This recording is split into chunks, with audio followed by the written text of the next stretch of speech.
உத்தரப்பிரதேச மாநிலம் லக்னோல இருக்கிற மலிகாபாத்னு சொல்லப்படுற பகுதியில ஒரு சின்ன கிராமத்துல வாழ்ந்துட்டு வரவர் தான் 35 வயசான பிரதீப். இவரை கடந்த மே 9ஆம் தேதி மர்ம நபர்களால தாக்கப்பட்டு இறந்து போனதா சொல்லப்படுது. இவர் யாரு, எதனால கொலை செய்யப்பட்டிருக்காருன்றத பத்தி இன்னைக்கு கொஞ்சம் டீடைலா பாத்துடலாம். Welcome to DFT crime. நான் உங்கள் பிரியா. நம்ம சேனலுக்கு புதுசா பார்க்க வர வியூவர்ஸ் சப்ஸ்கிரைப் பண்ணிட்டு லைக் ஒன்னு கொடுத்துருங்க. நீங்க கொடுக்குற ஒவ்வொரு லைக்குமே அடுத்தடுத்து நான் வீடியோ போடுறதுக்கான புது உத்வேகமா இருக்கும். இப்ப நம்ம வீடியோக்குள்ள போயிடலாம். மல்லிகாபாத்தை சேர்ந்த பிரதீப் குமார் அவருடைய குடும்பத்தோட அந்த பகுதியில இருக்கிற ஒரு கிராமத்துல வாழ்ந்துட்டு வராரு. பிரதீப்போட குடும்பம் ரொம்ப ஏழ்மையான குடும்பம்ன்றதால பள்ளி பருவத்திலேயே வேலைக்கு போறாரு. அப்படி வேலைக்கு போனவரு சமையல் வேலைகளை கத்துக்கிட்டு அவருடைய திறமையால ஒரு காலேஜ்ல சமையல்காரரா வேலை பார்த்துட்டு வந்தாரு. இவரு வேலையில ரொம்ப நேர்மையாவும் நேர்த்தியா வேலை பார்க்கக்கூடிய ஒரு நபரா இருந்திருக்காரு. தன்னோட நண்பர்கள் வட்டாரங்கள்லயும் மற்ற நபர்கள் கிட்டையும் ரொம்ப அன்பாவும் பாசமாவும் பழகக்கூடியவரா இருந்திருக்காரு. ரொம்பவே இலகுன மனச கொண்ட பிரதீப் அவர்கிட்ட சாப்பாடு கேட்ட உடனே நேரங்காலம் இல்லாம அவர் வேலை பார்த்துட்டு வர கல்லூரி மாணவர்களுக்கு செய்து கொடுக்கக்கூடிய ஒரு நபரா இருந்திருக்காரு. இதனாலேயே அவர் வேலை பார்த்துட்டு வர கல்லூரியில படிக்கிற மாணவர்களுக்கு பிரதீப்ப ரொம்பவே பிடிக்கும்னு சொல்லியிருக்காங்க. இந்த சூழல்ல தான் பிரதீப்போடைய அப்பா அவருக்கு திருமணம் செஞ்சு வைக்கணும்னு நினைக்கிறாரு.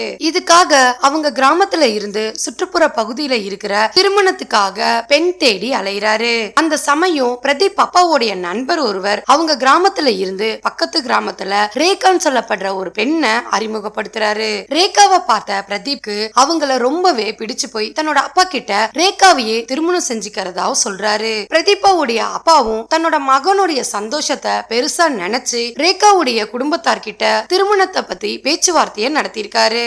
அப்படி நடத்தப்பட்ட பேச்சுவார்த்தையில இரு குடும்பத்தாரும் ஒத்துழைச்சு சம்மதம் தெரிவிச்சு இவங்களுக்கு திருமணமும் செய்து வைக்கிறாங்க.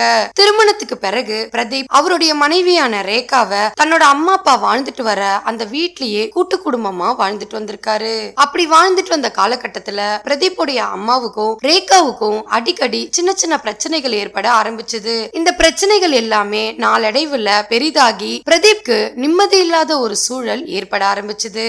இதன் காரணமாவே ரேகா தன்னோட கணவரை அழைச்சுக்கிட்டு வேற இடத்துல தனி கொடுத்தனம் இருக்கணும்னு நினைக்கிறாங்க. இந்த விஷயத்த தன்னுடைய கணவர்கிட்டையும் தெரிவிக்கிறாங்க. ரேகா சொன்ன விஷயத்த கேட்ட பிரதீப் அவருடைய அம்மா அப்பா கிட்ட பேசி சம்மதம் வாங்கிக்கிட்டு அவர் கேட்டரிங் வேலை பார்த்துட்டு வர கல்லூரிக்கு பக்கத்திலேயே ஒரு வீட வாடகைக்கு எடுத்து தங்க ஆரம்பிக்கிறாங்க. தனி கொடுத்தனம் போனதுக்கு பிறகு இருவருடைய வாழ்க்கையும் ரொம்ப சந்தோஷமாவும் ஒருத்தருக்கு ஒருத்தர் விட்டு கொடுத்து அன்பாவும் நடந்துகிட்டாங்க. இவங்களுக்குள்ள இருக்கிற நெருக்கம் நாளுக்கு நாள் அதிகரிச்சுட்டே இருந்திருக்கு. அந்த சமயம் ரேகா கர்ப்பம் தரிச்சு இவங்களுக்கு ஒரு குழந்தையும் பிறந்திருக்கு. பிரதீப்க்கு குழந்தை பிறந்த பிறகு சமையல்காரரா இருக்கிறதால அந்த குழந்தைக்கு தன்னால முடிஞ்ச வரைக்கும் ஏதாவது ஒரு சொத்தை சேர்க்கணும்ன்ற எண்ணத்துல அன்றாடம் இரவு பகலுன்னு கூட பாராம தொடர்ந்து கடுமையான வேலைய செய்துட்டு வந்திருக்காரு. அந்த சமயத்துலதான் பிரதீப்க்கு ரேகா கிட்ட இருந்து அவங்களுடைய குணாதிசயங்கள்ல மாற்றம் தெரியறதா உணர ஆரம்பிக்கிறாரு. அந்த சமயத்துல இருந்து ரேகாவை கண்காணிக்கவும் ஆரம்பிக்கிறாரு. இதனால இந்த தம்பதிகளுக்கு இடையில அடிக்கடி பிரச்சனைகளும் சண்டைகளும் ஏற்பட ஆரம்பிச்சிருக்கு. பிரதீப்க்கு ரேகா மேல சந்தேகம் இருந்தாலும் ஆனா அவங்க எந்த மாதிரியான தவறுகள் செய்யறாங்கன்றதையே கண்டுபிடிக்க முடியாம இருந்து வந்தது. அந்த சமயத்துலதான் ரேகா அவங்க வீட்டுக்கு பக்கத்து வீட்டுல வசிச்சுட்டு வர ராஜுன்னு சொல்லப்படுற நபருடைய அறிமுகம் கிடைக்குது. தொடர்ந்து ரேகா அவங்க கணவர்கிட்ட சண்டையிட்டு வந்த நிலையில ராஜுவோட அறிமுகம் கிடைச்சதும் ராஜு கிட்ட பழக ஆரம்பிக்கிறாங்க. இந்த பழக்கம் நாளடைவிலேயே திருமணம் தாண்டிய உறவுல ஈடுபட ஆரம்பிக்கிறாங்க. ரேகாவுடைய கணவரான பிரதீப் வேலைக்கு போனதுக்கு பிறகு ராஜு அவருக்கு தெரியாம அடிக்கடி ரேகாவை சந்திக்கிறதுக்காக வீட்டுக்கு வர்றதையும் தனிமையில சந்திக்கிறதையும் தொடர்ந்துகிட்டே வந்திருக்காரு. இத பார்த்த பக்கத்துல இருக்கிற நபர்கள் அரசல் புரசலா தீபக் கிட்ட அவருடைய வீட்டுக்கு ரேகாவை சந்திக்கிறதுக்காக ராஜு ரகசியமா வர விஷயத்த சொல்றாங்க. இத கேட்டு அதிர்ச்சி அடைஞ்ச பிரதீப் எப்படியாவது ரேகாவை கையும் களவுமா பிடிக்கணும்னு நினைக்கிறாரு.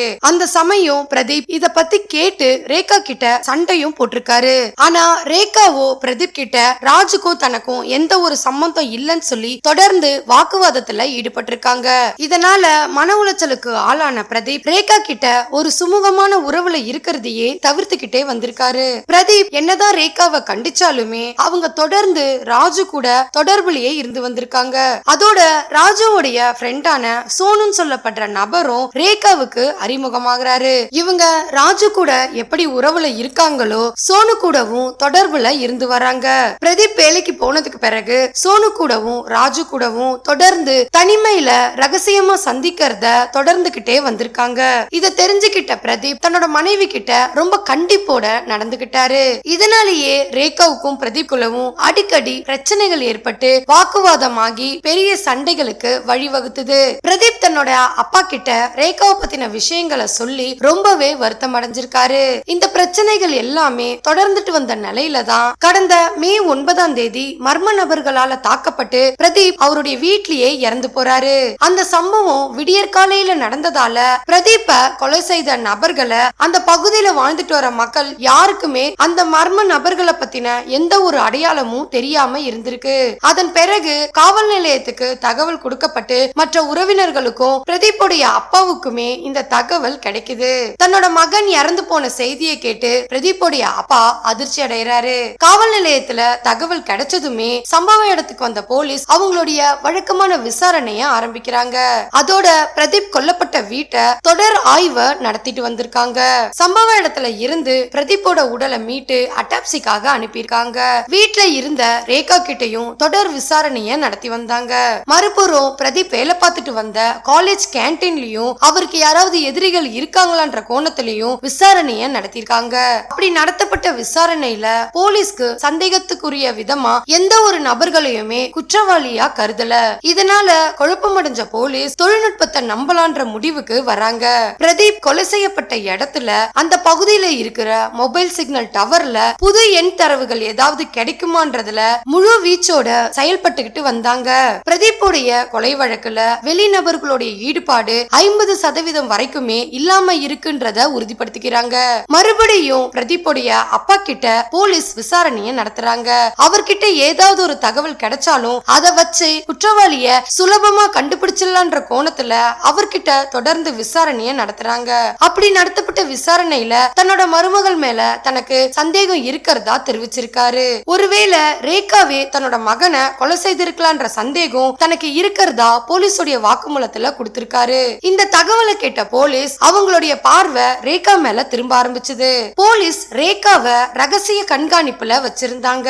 அவங்களுடைய மொபைல் தரவுகளையும் போலீஸ் எடுக்க ஆரம்பிச்சாங்க. அப்படி எடுக்கப்பட்ட தகவல்ல ரேகாவுடைய மொபைல் நம்பருக்கு சந்தேகப்படக்கூடிய 2 நம்பர்கள்ல இருந்து அடிக்கடி அழைப்பு வந்திருக்கிறது போலீஸ்க்கு தெரிய வருது. இந்த தகவல் கிடைச்சதுமே போலீஸ் ரேகா கிட்ட மறு விசாரணைய நடத்துறாங்க. அப்படி நடத்தப்பட்ட விசாரணையில ரேகா தன்னோட கணவர் கொலைக்கும் தனக்கும் எந்த ஒரு சம்பந்தம் இல்லன்றத தொடர்ந்து சொல்லிக்கிட்டே வந்திருக்காங்க. போலீஸுடைய ஸ்பெஷலான விசாரணைக்கு பிறகு பிரதீப்பை கொலை செய்ததை ஒத்துக்கிறாங்க. இந்த கொலைக்கு தன்னோட ரகசிய காதலனான ராஜுவும் சோனுவும் சேர்ந்துதான் பிரதீப்பை கொலை செய்ததா உண்மையை ஒத்துக்கிறாங்க. ரேகா போலீஸ் கிட்ட கொடுத்த வாக்குமூலத்துல ராஜு கூட நட்பு ஏற்பட்டு அவரை திருமணம் செஞ்சுக்கணும்னு நினைச்சதாவும் அதுக்கு தடையா பிரதீப் இருக்கிறதாலேயே பிரதீப்பை திட்டமிட்டு 3 பேரும் சேர்ந்துதான் கொலை செய்ததா சொல்லியிருக்காங்க. அதோட பிரதீப்புக்கு பயந்து ராஜுவையும் சோனுவையும் ரகசியமாவே சந்திக்க வேண்டிய நிலை ஏற்பட்டிருக்கிறதா சொல்லியிருந்தாங்க. பிரதீப்புடைய குடும்பத்தார்கிட்ட இருந்து தனக்கு அடிக்கடி பிரச்சனைகள் தொடர்ந்துகிட்டே வந்ததாவும் சொல்லியிருக்காங்க. சம்பவம் நடந்த அன்னைக்கு பிரதீப் வழக்கம் போல வேலையை முடிச்சிட்டு வீட்டுக்கு வந்திருக்காரு. அப்படி வந்தவரு தன்னோட மனைவி கிட்ட இரவு சாப்பாடு கேட்டு சாப்பிட்டிருக்காரு. அவர் சாப்பிட்ட கொஞ்ச நேரத்திலேயே மயக்கம் அடைகிறாரு. ஏன்னா ரேகா அவருக்கு தூக்க மாத்திரைகளை கலந்த சாப்பாட்டை தான் கொடுத்திருக்காங்க. அவர் சாப்பிட்டதுக்கு பிறகு தூங்குறதுக்காக அவருடைய ரூமுக்கு போயிருக்காரு. அந்த நேரம் வரைக்குமே பிரதீப்க்கு ரேகா மேல எந்த ஒரு சந்தேகமும் வராம ரேகா அவரை கொலை செய்யணும்ன்ற திட்டத்தை ரொம்ப பொறுமையாவும் நேர்த்தியாவும் கையாண்டுட்டு வந்திருக்காங்க. அவரு ரூமுக்கு போய் 1 மணி நேரம் கழிச்சு ரேகா வெளியில இருந்து ராஜுவையும் சோனுவையும் தன்னோட வீட்டுக்கு வர்றத எதிர்பார்த்துக்கிட்டே இருந்தாங்க. அவங்க எதிர்பார்த்தபடியே ராஜுவும் சோனுவும் ரேகாவுடைய வீட்டுக்குள்ள நுழைறாங்க. அப்படி உள்ள வந்ததும் பிரதீப் தூங்கிட்டு இருந்த அறைக்கு போனவங்க அவங்க கொண்டு வந்த கோடாலி எடுத்து அவருடைய கழுத்து பகுதியிலையும் உடல் முழுவதும் முழுவதும் கோடாலியாலேயே தாக்கியிருக்காங்க. அந்த சமயம் பிரதீப் எங்க எழுந்து கூச்சல் போட்டுருவாரோன்ற பயத்துல பிரதீப்புடைய கை கால்களை பிடிச்சுக்கிட்டு அவருடைய வாய்ப்பகுதியில துண்டை வச்சு அடைச்சிருக்காங்க. அவரை தாக்குனதுக்கு பிறகு ரத்த வெள்ளத்துல பிரதீப் சம்பவ இடத்திலேயே உயிரிழந்திருக்காரு. அதன் பிறகு சோனுவும் ராஜுவும் யாருக்கும் தெரியாம அவங்கவுங்க வீட்டுக்கு தப்பிச்சு போயிடுறாங்க. அதன் பிறகு விடியற் காலை நேரமா பார்த்து ரேகா தன்னோட கணவரை யாரோ கொலை செய்துட்டாங்கன்னு சொல்லி ஊர் மக்கள் கிட்டையும் பிரதீப்புடைய குடும்பத்தார் கிட்டையும் நாடகத்தை நடத்த ஆரம்பிச்சிருக்காங்க. பிரதீப்புடைய கொலை சம்பவத்துல மொபைல் போன் யூஸ் பண்ணாததால போலீஸ்க்கு இந்த வழக்குல குற்றவாளியை கண்டுபிடிக்கிறது சிக்கலா இருந்து வந்தது. ஏன்னா ரேகா வீட்டுக்கு பக்கத்துல தான் ராஜு வீடு இருக்கிறதால மொபைல் தொடர்பை வச்சு பிரதீப்புடைய கொலை சம்பவத்தை போலீஸ் எங்க கண்டுபிடிச்சிருமோன்ற பயத்துல மொபைல பயன்படுத்தாமலேயே இந்த கொலை சம்பவத்தை நிகழ்த்திருக்காங்க. ரேகா கொடுத்த வாக்குமூலத்துக்கு பிறகு ராஜுவையும் சோனுவையும் போலீஸ் அதிரடியா கைது பண்ணிருக்காங்க. அவங்க கிட்டையும் தொடர்ந்து விசாரணைய நடத்திட்டு வந்தாங்க. அவங்க கிட்ட நடத்தப்பட்ட விசாரணையில ராஜு தான் பிரதீப்போட கொலைக்கு மூளையா செயல்பட்டிருக்காரு. சோனு தூக்க மாத்திரைகளை வாங்கிட்டு வந்து ரேகா கிட்ட கொடுத்திருக்காருன்றதும் போலீஸ் விசாரணையில கண்டுபிடிச்சிருக்காங்க.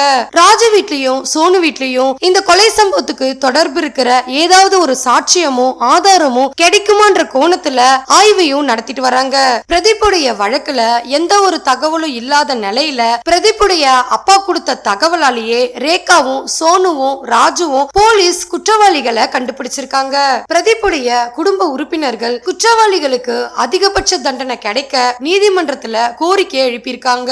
அதோட பிரதீப்புடைய அட்டாப்சி அறிக்கையில உடல்ல இருந்து அதிகப்படியான ரத்தம் வெளியாகி மரணம் அடைஞ்சதா தெரிவிச்சிருக்காங்க. அவருடைய கழுத்து பகுதியில அதிகப்படியான வெட்டுக்காயங்கள் இருந்ததாவும் அவருடைய பிரேத அறிக்கையில இருந்து தெரிய வந்திருக்கு. இந்த வழக்குல இந்த 3 நபர்களை தவிர வேற யாருக்காவது தொடர்பு இருக்கான்ற கோணத்திலையும் தொடர் விசாரணைய நடத்திட்டு வராங்க. முழுமையான விசாரணைக்கு பிறகுதான் மற்ற தகவல் வெளியாகும்னு தெரிவிச்சிருக்காங்க. பிரதீப்புடைய உடல் ஹாஸ்பிட்டல்ல இருந்து பிரேத பரிசோதனை முடிஞ்சு அவங்களுடைய குடும்பத்தார் கிட்ட ஒப்படைச்சதா தகவல் வெளியாகி இருக்கு. தூக்க மாத்திரை கலந்து கொடுத்து ரேகா பிரதீப்பை கொலை செய்த சம்பவம் அந்த பகுதி மக்கள் கிட்ட பெரும் பரபரப்பை ஏற்படுத்தி இருக்கு. பிரதீப்புடைய குடும்பத்தாரும் உறவினர்களும் நண்பர்கள் வட்டாரங்கள்லயும் அவர் ஒரு நேர்மையான மனிதரா வாழ்ந்துட்டு வந்தாருன்றத சொல்லி புகழாரம் சூட்டுறாங்க. இந்த வழக்க பத்தின உங்களுடைய கருத்தை மறக்காம கமெண்ட்ல சொல்லுங்க.